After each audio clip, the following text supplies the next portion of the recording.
Nathan, there's a big elephant in the room. No, it's right here. The brand new Jeep Cherokee. Oh, yeah. Unusual to look at. Yes, it is. But you know what? Before we do anything, let's not even go there. Let's give it a fair shot. Let's drive it and see how it does on a first drive review. Sounds good to me. Check it out next on the Fast Lane Car.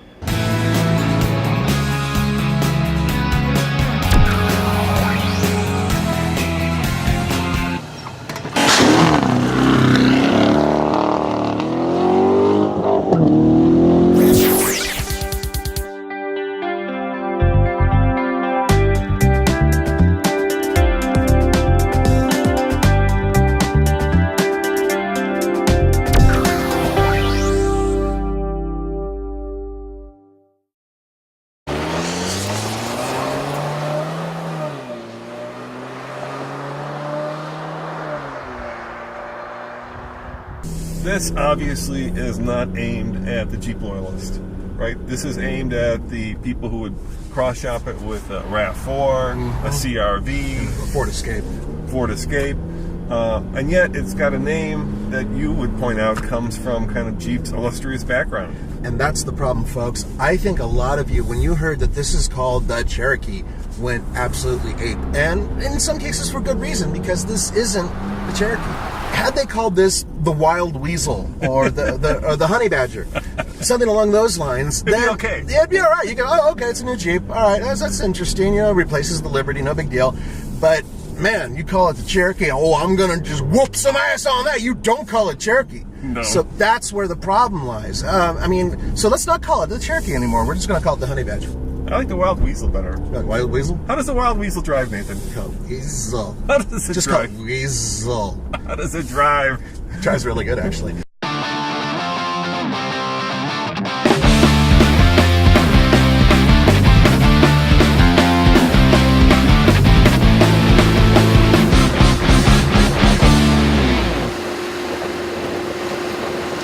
The platform is based on the Dodge, I was going to say Neon, and I'm not going to say Neon. It's based on the Dodge Dart. I almost said Neon. But I like the Dart. I like the way it drives. This one drives similar to it, but it's a little bit more upright.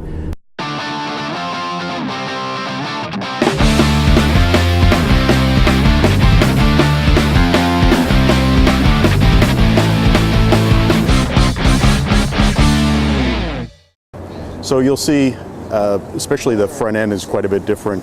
The 7-slot grille is now raked back, and we picked that up really from the 74, the full-size Cherokee. We've used that key on a couple different vehicles through the years. The XJ had it for a little while, and the Wranglers.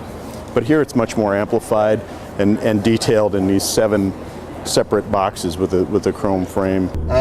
It has, like everybody else now, electric power steering or electrically assisted power steering, but it's kind of heavy in a good way.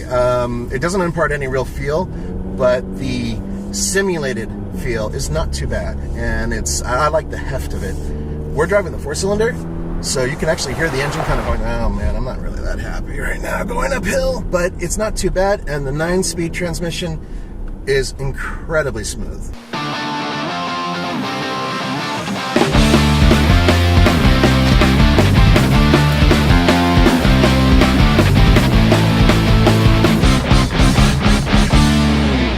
So it's the first deployment of the 9-speed. As I said, not only does it help with the fuel economy, but it's also great for driving dynamics as well. So we're very pleased about that. And we've loaded the vehicle with other technology, whether it's safety, security, or customer entertainment, as you can see. Yeah, it's very modern. Of course, the purists are screaming because the design is polarizing. And was that on purpose, or was that something to take it to the 21st century? What was the reasoning for not making it boxier and more kind of Jeep-like? Well, there's a few dynamics going on there. We wanted to make sure that there were the Jeep DNA cues on the vehicle, but you're right, it has to live in the market through 18, 19, and 20. So really wanted a forward-looking design for Jeep. also, of course, with fuel economy, we needed to make sure that from an aerodynamic perspective that we hit the right numbers in that area as well, because that has a big impact in terms of the overall fuel economy rating. And I think we've done that with the package. It's genuinely a Jeep. I think when you spend time with the vehicle and see it on the road, you know it's a Jeep. But it is very forward-looking. You know, what I said in the past is we designed a Jeep that has links back to our heritage, but really looks to the future. Yeah, you have to hand it up for them. First in the segment to come up with a 9-speed transmission. It kind of happened with bikes. You know, I do some road biking, and bikes went from 10 to 20 to 30, and eventually they went back down to 20 because at some point the number of gears doesn't make sense. That's correct. But in this particular case, you can get up to 31 miles per gallon highway with this transmission, which is the standard transmission. Now, personally speaking, I don't see any reason for buying any of the lower models. The Trailhawk is the one we're dying to drive because that one is really built for off-road, according to all the guys at Jeep. Yeah, and you put your finger on it. It's all about fuel economy because the cars that this competes with are very fuel efficient. And so what they had to do was they had to come up with a car that was fuel efficient and yet maintain that Jeep legacy of being off-road worthy. And they've done that by basically creating a special version of this car, right? The Trailhawk, which is the one that we're going to test off-road because that's the one that they say has done the Rubicon Trail. That's the one that's lifted by an inch. That's the one that's got the better breakover angles. This is basically a world mid-segment all-wheel drive vehicle that they built to compete with the most popular cars in the segment. A lot of people ask me about the lights. Why are the lights like this? What we've done is the headlight is actually down here. It's a projector headlight. And then the daytime running light, it's an LED light. It's up here. It's on all the time when the vehicle's running. That does a couple things. It sets up the signature of the vehicle. But if you look at it closely, there's really not a corner. It's very swept back, and it helped us with aerodynamics. And this vehicle is sold worldwide. Pedestrian protection is an important part, and that helped us through that. Yeah, it was a difficult task because on one hand the market is with fuel economy and on-road performance, and yet you've got that traditionalist loyalty base of off-road performance. So you had a very difficult task in making an off-road vehicle that is also fuel efficient, which is hard. It's very hard, and in the past, you know, that's where customers would have to compromise. They'd either have to go for that capability, and obviously they would pick up a penalty in terms of the ride and handling or fuel economy. But I think that's one of the great things about the way that technology has developed in recent years, because you can take a platform that has great on-road driving dynamics, and with some significant intervention from the engineers, you can absolutely make sure that it's incredibly capable, and that's what we did. Our Trailhawk package, for example, has styling changes very deliberately to help approach angles, departure angles, so that we can truly trail rate it. Yet it still gets great fuel economy because it's mated to the 9-speed automatic transmission, very fuel efficient engines, and of course we have axle disconnect technology. With that said, this does have a selectable all-wheel drive system instead of just simply having it. This one can go from auto to snow to sport to sand and mud. So it's a little knob right here by your right knee. That's cool. I like being able to select things like that. Yeah, the interior is very nice. Yeah, it's very tidy, I would say. Let me show you guys. It's a tidy interior. There's this massive screen, which I like. Yeah, that's huge. And there's a lot of technology stuffed into this particular version, which is the limited, the top of the line in this configuration. So look at all these controls, Nathan. We have lane departure warning. We have collision avoidance.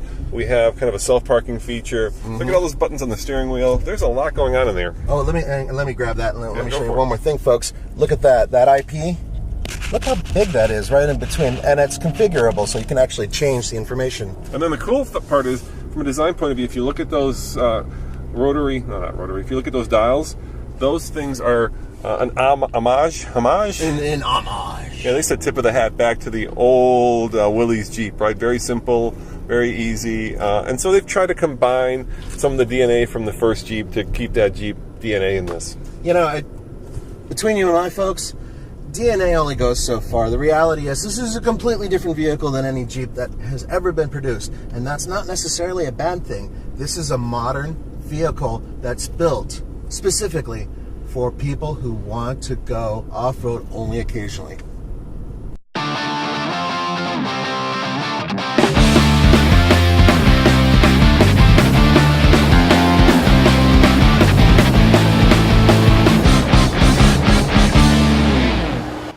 under the hood, you have two engine choices. There's this one, which is the 3.2 liter Pentastar, which puts out, well, let me go to my cheat sheet, 271 horsepower and 239 pound-feet of torque.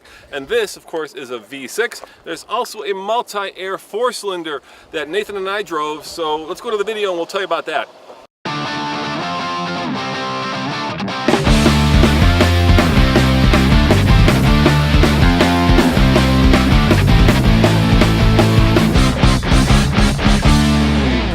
Gonna sneak some energy drink into a Roman's tea this morning, but I opted not to, or else we'd probably fly off a cliff here. We might do that anyway, Nathan. Yeah, trust me, these corners are very tight, but the good news, I grew up around here.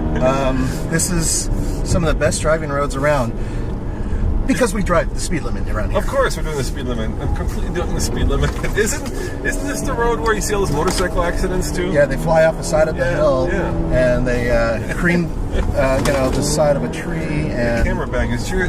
Yeah, that camera bag with all the expensive camera gear is flying all over the place. What a surprise! Oh, God, there goes the GoPro. You know, it's very neutral. It holds the corners very well. Wouldn't you say though? I mean, tight. Yeah, it's considering good. what it is, it feels. I think the Escape is still one of the best ones in this class for, that was something heavy. All right, we better stop. Yeah, you better stop. Because we're not going to have any camera gear left if I keep going. I think that was the tripod that made that noise. All right, so here's my driving impression. It's very neutral. Mm-hmm. I was afraid that with all that weight of the engine on the front wheels, it was going to plow a little bit, but it doesn't do badly. It's extremely tight. It feels like, almost it's built out of one piece of metal. You know how Mercedes has that kind of feeling? Yeah, Volt-like. Yeah, and I think that's because the steering is so well dampened. I mean, there is just enough communication through the wheel that you have a sense of what the wheels are doing, but yet you don't feel that, a good suspension setup doesn't thump. It just kind of thunks. You know the difference? Yeah. You're not feeling it reverberate throughout the cabin. Right, exactly. It's just a controlled thump and not a whack. Personally, I think that this interior competes directly with the Ford Escape. And the reason why is because the Ford Escape has one of the best interiors out there. Indeed, this is a great interior. Lots of contrasting shapes, stitching, leathers, you name it, just about everything. And I love the fact that they padded where the arm goes. Yes, I know. Not everybody puts their arm up here, but I do, and it's nice and soft. It's a high quality interior, and I've noticed that every single one that I've seen so far has a variety of different surfaces to touch that feel really good. Yeah, the Liberty was really, derived really more from the Wrangler side of the family. Flat panels, stood up glass. This vehicle is much more the Grand Cherokee side. There's muscle in the fenders. They're integrated a little bit better. A lot of Grand Cherokee, particularly in the rear corner, the D-pillar. And thank you, Nathan, for putting up with my crazy ass driving. Oh, dude, you're a lot better than most of the people I ride with. And I think a lot of automotive journalists feel like they have to flog the out of a car because that's their job. Well, no, it's because it's fun. But it's really because it's fun. Yeah, that's why. Let's be honest. It's just because it's fun. All right, let's accelerate. I think the V6 is going to be the driver's choice. Yeah. The power delivery is really good, and it's a little loud. I mean, it's not like a cool loud either. It doesn't sound like a nice dual overhead cam VTI or whatever system. It sounds like it's working hard.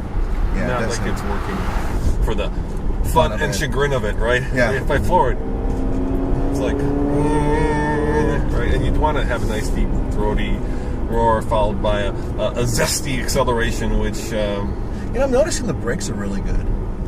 Because you nailed it a few times, and it didn't no fade. Yeah, easy to modulate, very progressive. 4-wheel discs, folks. And what's interesting is that instead of having the transfer case and everything else right here, it's actually all located in the back. So if you have the all-wheel drive or 4-wheel drive system in the Cherokee, it's there, back there. We're going a little too fast there. Just a bit. Just a bit. And I wasn't even going that fast. No, you weren't. Yeah. So yeah, it certainly doesn't look like a traditional Jeep, Nathan. No, it certainly doesn't, but this is the future. And what is it called? Cherokee. No. But we have a better name for it. Weasel. It's the Wild Weasel. No, it's a Cherokee, and since it's a Cherokee, it also has to be good off-road. So come back tomorrow when we do what, Nathan? We're going to take this baby off-road. That's right. As always, this is Roman. And Nathan. Saying thanks for watching, and we are going to be off-roading tomorrow. Come back for that. Pimp. Hey, is that an Andre t-shirt you're wearing? Yeah, it means pimp in Russian. You sure? I think so. Andre, that one's for you.